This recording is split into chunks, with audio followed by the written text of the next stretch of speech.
ஹரி ஓம். எல்லாருக்கும் ஆத்மாவணக்கம். இன்றைக்கி வந்து நம்ம இந்த மணிப்பூர சக்கரத்தை பற்றி பார்க்க போகிறோம். இதுக்கு முன்னாடி இந்த வீடியோக்குள்ளே வரதுக்கு முன்னாடி குண்டலினினா ஒரு நாள் திறக்கும், 2 நாளில் திறந்துடும், 3 நாள் திறந்துடும், 3ஆவது கண்ணுனா ஜஸ்ட்டு 3 நிமிஷத்தில் திறந்துடுவேன். இந்த கண்டென்ட் கிடையாது. உண்மையிலே 18 வருஷம் மகாதர் பாபாஜியோ ஷிரடி சாஹிபோ பெரிய பெரிய மாஸ்டர்ஸ் எல்லாம் செஞ்ச அந்த ஒரு அதீத ரகசியமான ஒரு பயிற்சி தான் இந்த யோகம். அதுதான் நமக்கு சொல்லிவிடுவோம். இதுதான் வந்து அஃபிஷியலாக YSSன்னு சொல்லி கொடுக்குறாங்க. ஸோ யார் ஜாயின் பண்ணுமோ தாராளமாக இங்கேயும் பண்ணலாம், இல்லை அங்கேயும் பண்ணிக்கலாம். இங்கே என்னென்னா நம்ம டைரெக்டாக டெக்னிக்ஸ்க்கு போயிடுவோம். புத்தகம்லாம் படிக்கிறது அதை சொல்ல மாட்டோம். ஸோ யார் ஜாயின் பண்ணுமோ கிரியாயோகம் ஃபஸ்ட்டு ஜாயின் பண்ணுறதுக்கு முன்னாடி செய்ய வேண்டிய ஆன்லைன் டெக்னிக்ஸ் எல்லாமே வந்து இங்கே நம்ம சொல்லிக் கொடுப்போம். அப்படி ஃபஸ்ட்டு ஸ்டேஜ் ஆஃப் கிரியாயோகாவுக்கு 1.5 மாதமாவது மினிமம் நீங்கள் வந்து பயிற்சி பண்ண பிறகு தான் ஃபஸ்ட் ஸ்டேஜ் கிரியாவுக்கு சென்னை வந்து நீங்கள் ஃப்ரீயாக இனிஷியேட் பண்ணிக்க முடியும். அதுக்கும் ஆன்லைன் மெடிடேஷனுக்கு தான் இந்த joining fees and every month fee இருக்குது. ஃபஸ்ட் ஸ்டேஜ் கிரியா கற்றுக்கிட்ட பிறகு செகண்ட் ஸ்டேஜ் கிரியா இருக்குது. செகண்ட் ஸ்டேஜ் கிரியாவில் அது ஒரு 4-5 டெக்னிக் இருக்கும். இது எல்லாத்தையும் நீங்கள் கிளப் பண்ணி செய்கிறதுக்கு பல வருஷம் ஆகும். அதுக்கு தான் இந்த 18 வருஷமாக இருக்கும். இப்படி தான் பழங்கால குருக்கள்லாம் இருந்தது. ஆல்ரைட், மணிப்பூர சக்கரம். இந்த ஒரு சக்கரம் வந்து ரொம்ப இம்பார்ட்டண்ட் குண்டலினியில். ஏன் அப்படின்னா கர்மாவை கழிக்கிற பகுதி வந்து அங்கே தான். அந்த ஒரு இடத்துல நம்ம என்ன பண்ண முடியும், ஏது பண்ண முடியும் அப்படின்றது வந்து யாரும் உள்ளே போய் பார்த்தவங்கள தவிர இப்போ நான் ப்ராக்டிஸ் பண்ணுறது எனக்கு தெரியும். மகான்கள் பயிற்சி பண்ணியிருக்காங்க, அந்த ரேஞ்சு அவங்களுக்கு தெரியும். இப்போ இது எப்படி சாத்தியம், எப்படி வந்து இதுக்கு நம்ம போக முடியும் அப்படின்னா, ஒரே ஒரு பாயிண்ட் ஆஃப் வியூவில் நான் சொன்னேன் அப்படின்னா, இப்போ ஒரு அக்னி மேட்ச் பாக்ஸில் நீங்கள் எப்படி பற்ற வைக்கிறீங்க. குண்டலினின்றது சாதாரண விஷயம் இல்லை. இப்போது புண்ணியமும் அழிக்கணும், பாவமும் அழிக்கணும். அது என்னது புண்ணியம் பாவம்னா சயின்டிஃபிக் டேர்ம்ஸில் சொல்கிறேன். பிகாஸ் இது என்னுடைய ஒரு இன்சைட்டில் நான் ப்ராக்டிஸ் பண்ணி அனுபவிச்சது. இந்த அட்டாமிக் செல்ஸில் சப்பாட்டம்ஸில் காமா ரேஸ் இருக்கும். இந்த காமா ரேஸ் வந்து பாடியில் ஆஸ் யூஷுவல் வந்துகிட்டே இருக்கும். அந்த அட்டாமிக் சப்ஸ்டன்ஸில் கூட சில காமா ரேஸ் தங்கும். இது வந்து சயின்ஸே வந்து ரொம்ப டீப் ரிசர்ச்லாம் பண்ணி தான் கண்டுபிடிக்கிறாங்க. இந்த காமா ரேஸு நெகட்டிவாக இருந்தால் அது வந்து பாவமாக நம்ம கன்சிடர் பண்ணணும். இது வந்து ரொம்ப டீப் சயின்ஸு. இது வந்து நிறைய பேருக்கு வந்து புரியறது ரொம்ப கஷ்டம். பட் என்னால் முடிஞ்ச அளவுக்கு நான் வந்து உண்மையை சொல்லி புரிய வைக்கிறேன். ஏன்னா சயின்ஸ் எடுத்தோடனே வந்து சயின்டிஃபிக் அப்படின்னு வார்த்தை சொல்கிறது கிடையாது. உள்ளே போய் அனுபவித்து ஆராய்ஞ்சு அதோடைய ஞானத்தை புரிஞ்சு உணர்ந்து அதை டேஸ்ட் பண்ணணும். அப்போ அந்த காமா ரேஸ் நம்ம ரிசீவ் பண்ணும்போது காஸ்மிக்லேருந்து வர அந்த காமா ரேஸ் நம்ம எடுத்துப்போம். அது நெகட்டிவாக மாறி ஒவ்வொரு மூச்சு இழுக்கும்போது என்ன செயல்லாம் நீங்கள் போய் செய்கிறீங்களோ அது எல்லாம் இந்த பாடியில் மட்டும் தங்கலை, ஆத்மாவோடையே தங்குது. அதனால தான் அந்த ஆத்மா போகும்போது அந்த பாவம் புண்ணியங்களை எடுத்துகிட்டு போகுது. புரியுதா? இப்போ நிறைய பேருக்கு புரியும் நினைக்கிறேன். அதேமாதிரி புண்ணியமும் அழிக்கணும். புண்ணியம்னா நிறைய பேருக்கு உதவி செஞ்சது நான் அப்படின்ற அந்த ஒரு அந்த அதை வந்து நீங்கள் அனுபவிக்கிறதுக்காகவே பிரிவு எடுக்கணும்.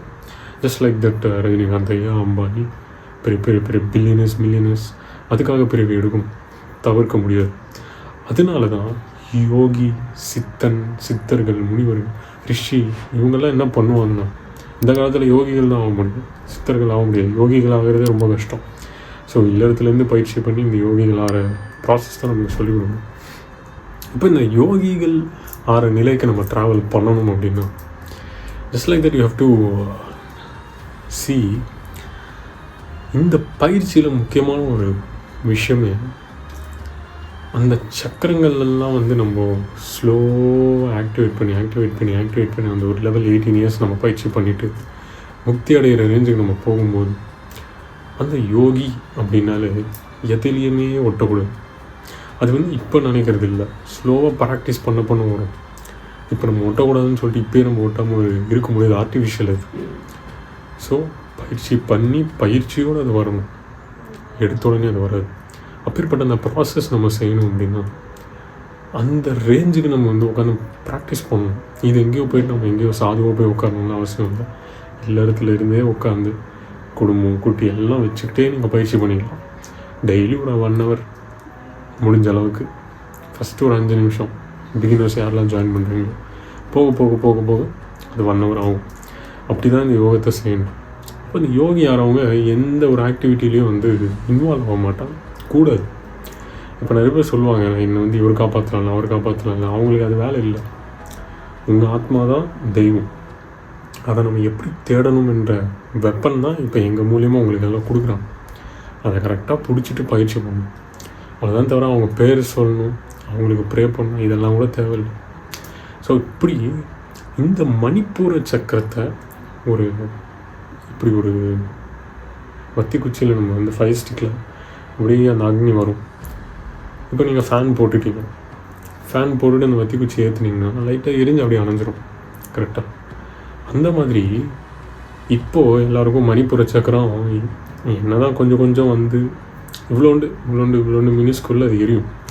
அது வந்து குண்டலினி அந்த ஒரு வெண்கல பாம்பு ஏறும்போது அந்த ஒரு யோகம் செஞ்ச அந்த யோக குண்டம்னு சொல்லுவாங்க. அதை நம்ம கொளுத்தும் போது சரீரமே வந்து பார்த்திங்கன்னா அது என்ன டிகிரி செல்சியஸில் இருக்குன்னு தெரியாது. பிகாஸ் அது வந்து மரணத்துக்கு சமம். அந்த ரேஞ்சு நீங்கள் போயிடுவீங்க.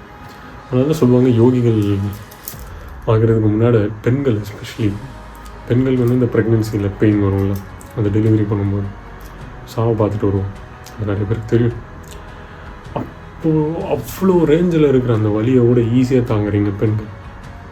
பார்ட் ஆஃப் லைஃப் ஆயிடுச்சு. அப்போது இந்த மெடிடேஷன்ன்றது ரொம்ப ஈஸிங்க. இது 10 நிமிஷம் அப்படி உட்காந்து பண்ணிட்டு போயிட்டே இருக்கலாம். இதில் ஏற்படுற அந்த ஒரு இதை தாங்கக்கூடிய சக்தி வந்து ஒரு பெண்ணுக்கு அது.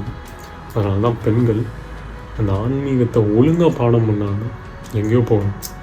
அது வந்து வெளியிலன்னு தேடாது, தனக்குள்ளே தான் அப்படின்னு ஒரு குருவை பிடிச்சி பயிற்சி பண்ணி தேடுறீங்கன்னு வச்சுக்கோங்க, அடுத்த லெவலுக்கு ஈஸியாக போகலாம். இப்போது இந்த மணிப்பூர சக்கரத்தில் காற்று எல்லாம் ஆஃப் பண்ணிவிட்டு அப்போ வத்தி குச்சி ஏற்றுனீங்கன்னா அது பற்றிக்கும். அது பற்றிக்கும் போது நல்லா எரிஞ்சிக்கிட்டே இருக்கும். அப்போது அதுதான் நம்ம வந்து அந்த கற்பூரம் கொளுத்தி எரிய விடுறது. அது வந்து ஆனால் வேறு அர்த்தம். பட் உங்களுக்கு எக்ஸாம்பிளுக்கு சொல்கிறேன். அப்போ அது எரியும் போது அதான் யோக குண்டம். வெளியில் யாகத்தை நம்ம இது பண்ணுறோம், உள்ளே யோக குண்டம் அதுதான் உண்மையானது. அப்போ அதை நம்ம ஏற்றி பயிற்சி பண்ணும்போது காற்றாகப்பட்டு அது பக்கத்துலேயே போகக்கூடாது. காற்று போச்சுன்னா அணைஞ்சிரும். அப்போது நீங்கள் செய்கிற இந்த ப்ராக்டிசஸ்லாம் எதுக்கு அப்படின்றது இப்போ உங்களுக்கு புரியும்னு நினைக்கிறேன். இந்த ஒரு ப்ராக்டிஸ் செய்ய அந்த காற்றாகப்பட்டது அதில் போகக்கூடாது. ஃபஸ்ட்டு அதில் போகணும், அப்புறம் டிவைட் பண்ணிக்கணும். இதெல்லாம் தான் குண்டலினி. இது தெரியாத குண்டலினி எழுப்பிடுவேன், அது எழுப்பிடுவேன், தேடை திறந்துடும். ஒரு சின்ன விஷயம், ஒரு வத்தி குச்சி வச்சு நான் எக்ஸாம்பிள் சொல்லிட்டேன்.